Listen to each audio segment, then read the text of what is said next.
Hello, today I'm going to discuss how our opening title sequence used or challenged conventions and how it represents social groups or issues. The first section I'm going to discuss are genre conventions, but I thought it would be important if we watched our opening title sequence first. Oh, Frankie. Oh, sorry. Oh, Lucy! Oh my god.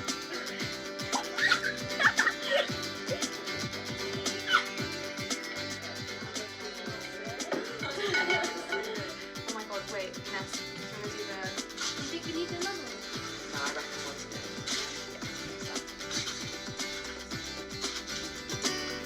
Ness, what do you think? Oh my gosh, I love it. Lucy, thoughts? Maybe try the blue. Really? Come on. Okay guys, it doesn't matter, yeah? Let's take a photo. Sure. Hey, does my hair look okay? Yeah. Yeah. Okay, ready? Smile.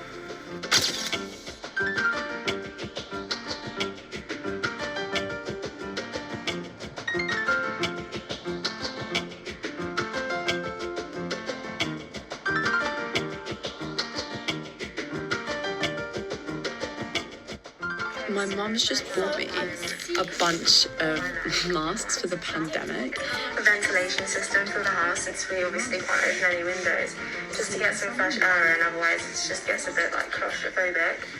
Okay, so what I have to do is like take the plants that I've grown inside and then like I kind of... Okay, so I'm starting this new project because otherwise I'll literally be doing nothing. This pandemic is so much worse than COVID. Anyway, I hope I can see you guys soon. I really miss you. I am making my lunch right now. I'm making a wrap, another wrap, something to do. At least like. So obviously I can't go out and buy my own stuff, so I got some for the pandemic. But look, they deliver the brown ones.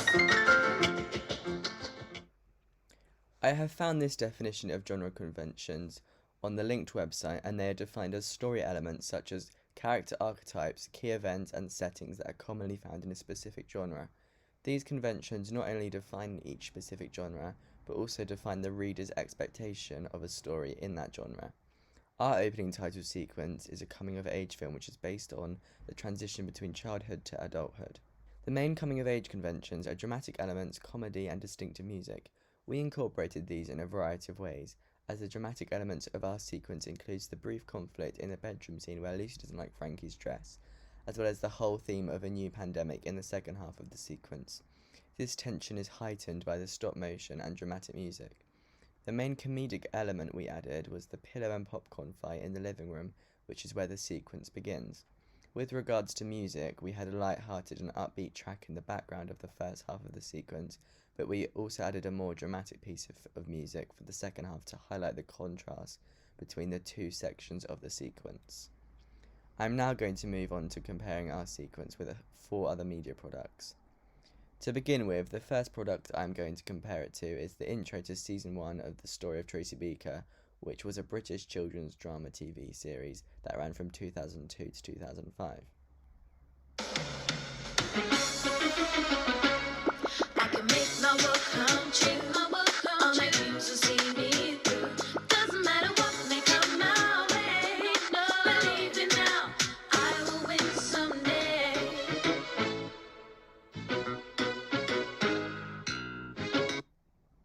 The first point of comparison I wanted to make was the use of foreshadowing.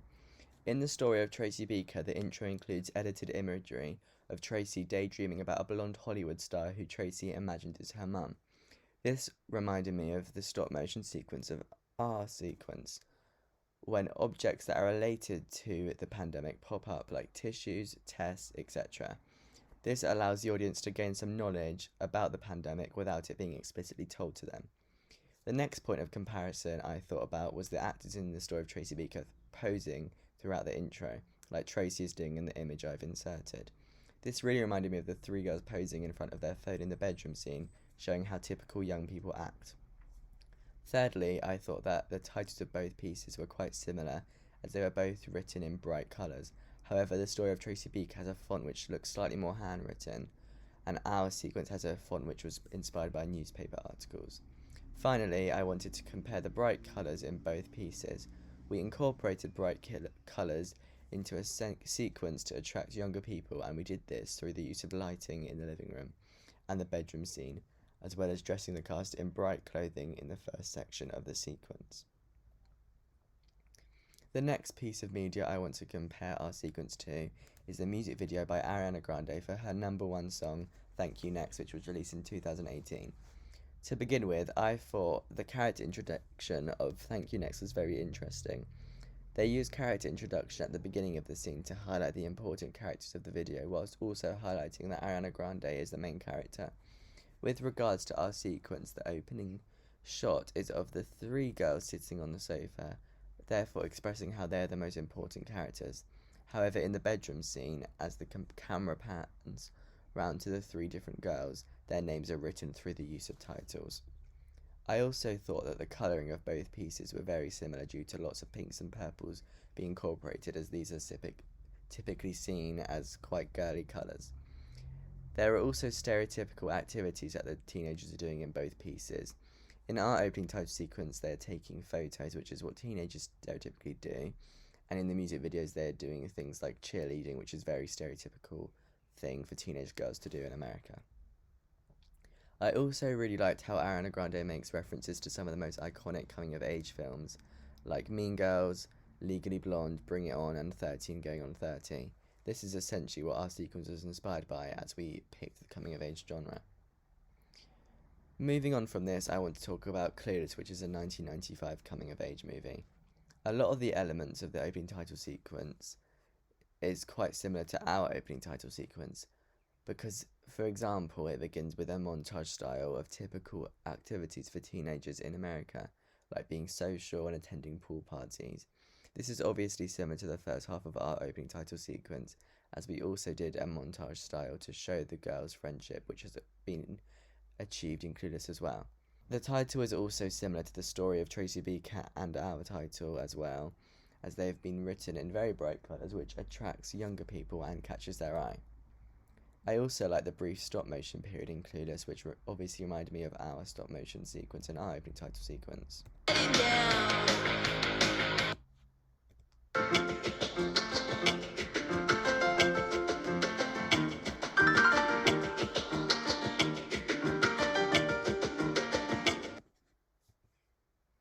The final thing that I wanted to compare our sequence to is the Netflix original teenage romantic comedy film called He's All That, which was released in 2021.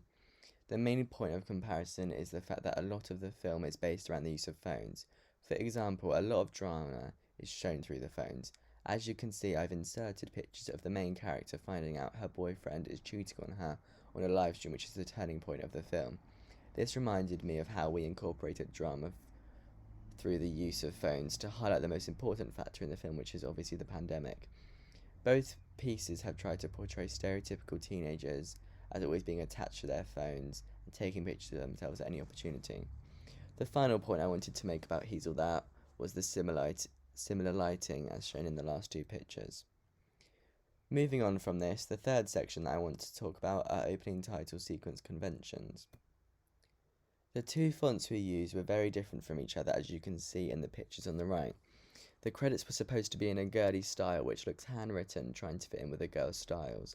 However, the title was written in a more impactful font which is supposed to look like newspaper style letters. The pop of colour also shows how the girls' style is incorporated to the film. The main conventions of an opening title sequence are order of titles, genre establishment, and character introduction. With regards to the order of titles, the first titles that we put were the production companies, and then we introduced the director's name, as these are the most important factors of production. After this, the main cast members are introduced, and then the titles end with the less important members of production, before the director is then introduced again, making that name more powerful. When it came to genre establishment, the sequence begins with an establishing shot of the 3 teenage girls, implying it is a coming-of-age film straight away. Finally, the characters were introduced in the first shot, and they are the only characters throughout the whole sequence, therefore showing that they are the most important characters. They also have equal screen time, which shows they have equal importance. I also like how their names are revealed as the camera pans to them in the bedroom scene. However, our opening title sequence is slightly different to many opening title sequences due to a few key factors. For example, it has an open ending, which means that the audience don't really know what is going to happen after the phone section, which increases viewers' attention. We also included a short backstory to show that the girls are very good friends, which I think was a good idea as it established the friendship between them. After this, the audience are thrown straight into the drama of quarantine instead of it being built up slowly. Finally, I would like to talk about representation. With regards to social groups, the 3 main cast members are 16, which makes it relatable to teenagers who are our target audience. We have also focused on girls as we felt our opening title sequence fit a female cast as it would be marketed to an audience of girls. We only casted white girls in our sequence, however this was not very important in our production process or how we planned out our opening title sequence because we just found the most suitable cast members who were 3 girls in our year who were already friends and available on our shoot day. I now want to talk about the stereotypes and countertypes we enforced. The stereotypes we enforced were the fact that teenagers have a phone addiction as they are on their phone in the bedroom scene. They are appearance obsessed as shown in the bedroom scene again when Lucy fixes Ness's hair, and are fashionable, which is highlighted throughout the whole sequence, but specifically when they're picking an outfit for Frankie in the bedroom scene. However, we enforced countertypes as well. For example, teenagers are not perceived to be very sociable in real life, but on their phones instead. We combated this in the first half of the sequence heavily. As well as this, girls are stereotypically prim and proper. However, we tried to make them more playful and boisterous in the living room scene when the 3 girls have a popcorn and pillow fight. To enforce all of these countertypes and stereotypes, we did so through editing, sound, camera, and mise-en-scène.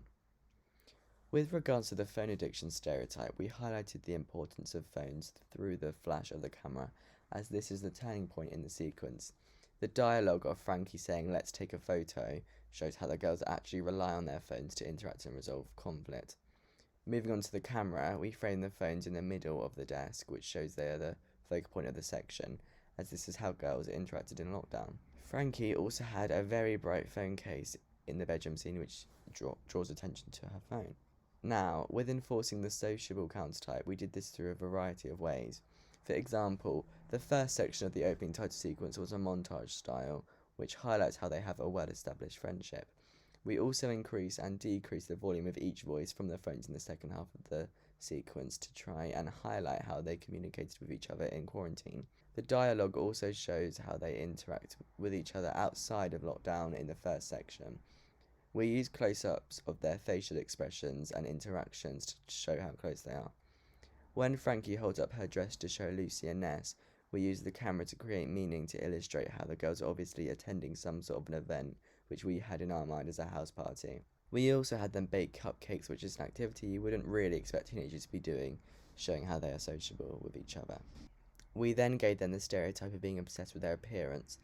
When it came to editing, the camera flashes between the 3 girls in the bedroom scene shows their individual opinion on the dress, which is also emphasised by the flash sound. When filming, we included a shot of Lucy fixing Ness's hair, which obviously shows how much they care. You can easily see that they take pride in how they look, as they are wearing accessories throughout the bedroom scene as well as having makeup on in the bedroom scene. Now, with the countertype of being playful, we created a fast-paced atmosphere during the pillow and popcorn fight through the use of quick cuts. The laughter and light-hearted insults during the scene also shows they aren't afraid to have fun and make a mess. There are various close-ups of the girls showing their expressions as well as the close-ups of the popcorn hitting the girls. And finally, the stereotype of teenagers being fashionable was very easy to enforce. We showed their outfits in various scenes with brief cuts and close-ups as well as their accessories. The dialogue in the bedroom scene also shows that Lucy and Ness care about fashion a lot as they give their feedback on Frankie's dress. Thank you very much for listening to my presentation on how our product uses or challenges conventions and how it represents social groups or issues.